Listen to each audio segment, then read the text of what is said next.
Hey third mod students, we are going to be doing your seminar today on resume writing. There are three different parts to your resume. There's your cover letter, your actual body of your resume, and then your references, and we will cover all of those shortly. So the essential concepts of writing a resume is you want to make sure it's in a neat and professional format. You want to have all the same font throughout.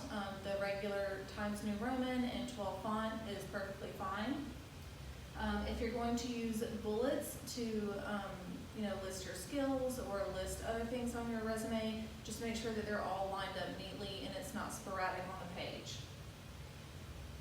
So this resume is what you're going to give to future employers to tell them about yourself. So you want to boast yourself. You're speaking on your behalf, so you want to make yourself look good.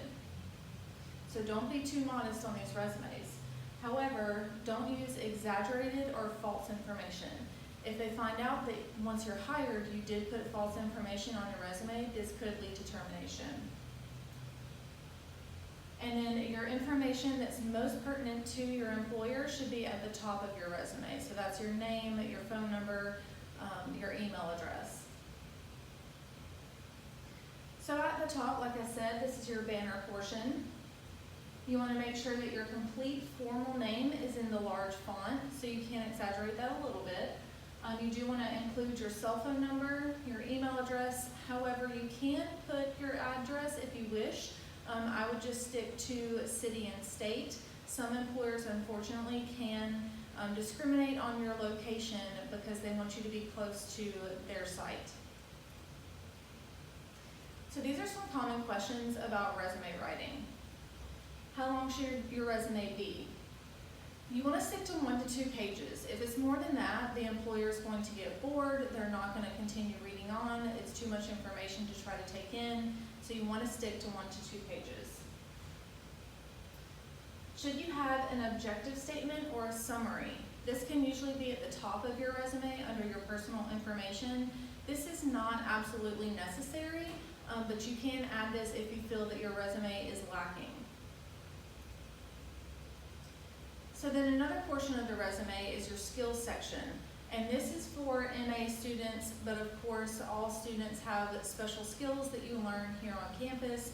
So you can list all of those, and that's a great opportunity to portray what you've learned on campus. How much work experience should be included on your resume? You don't want to do more than 10 years unless a job is older than 10 years, unless it's pertinent to the job that you're applying for.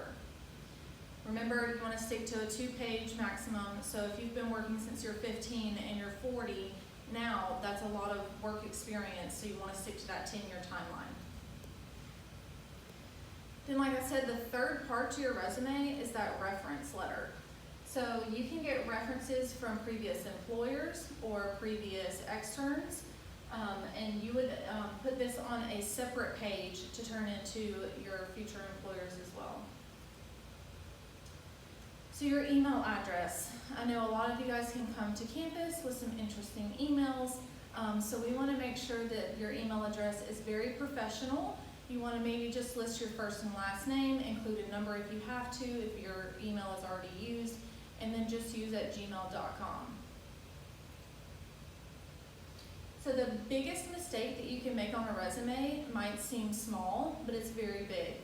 If you have typos on your resume, that's going to send a message to the employers that you didn't take the time to make sure your resume was correct, that you didn't take the time to read over it and proofread it, or even bother to use spell check in the Word format.